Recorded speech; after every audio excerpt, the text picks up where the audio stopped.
আসসালামু আলাইকুম, কেমন আছেন সবাই? আজকে সকাল থেকে প্রচন্ড ঠান্ডা, বাইরে কুয়াশা এবং সাথে শৈত্যপ্রবাহের যে বাতাস, ঠান্ডা বাতাস, সেই বাতাসটা বইছে, যার জন্য বেশ ঠান্ডা। আজকে সকালে ঘুম থেকে উঠছিলাম, যাব রেডি হচ্ছিলাম, কিন্তু হঠাৎ করে জানতে পারলাম যে আমার যে পার্টনার শফিক ভাই, তার ছেলেটা অসুস্থ, যার জন্য সে যেতে পারবে না এবং যথারীতি সে না গেলে আমার পক্ষে যাওয়া সম্ভব না। এর জন্য আজকে আমাদের যাওয়াটা ক্যান্সেল। আজকে ফরিদপুর জেলার সালথা উপজেলা ঠ্যান্টিনিয়া বাজারে হাটবার ছিল। ওইখানে আমাদের যে অত্যন্ত প্রিয় এবং বিশ্বস্ত একজন ভালোবাসার মানুষ মালিক ভাই, সে আজকে হাট করছে। তার কাছ থেকে আমরা জানতে পারছি যে পাটের দামটা আজকে সর্বোচ্চ 3950 টাকা দরে বিক্রি হচ্ছে, আর নিচের পাটগুলো আছে 3600, 3500, 3700 এরকম।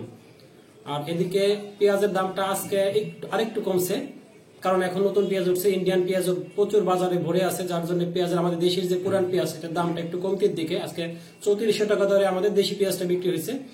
আর বীজ পেঁয়াজটা সাধারণত ওই 4500, 3600 থেকে 4500 টাকার মধ্যে আছে। এর থেকে খুব বেশি একটা ওঠানামা করে না, কারণ এখন বীজ পেঁয়াজ লাগানোর খুব একটা সময় নাই। এখনো শেষ মুহূর্তে যারা কিনতে চায় তারা এগুলো কিনছে। আর প্রিয় দর্শক, আমাদের ভিডিওটি যদি আপনাদের ভালো লেগে থাকে তাহলে লাইক, কমেন্ট, শেয়ার দিয়ে সাথে থাকবেন। আর নতুন নতুন আপডেট পেতে চ্যানেলটিকে সাবস্ক্রাইব করে রাখবেন। আল্লাহ হাফেজ।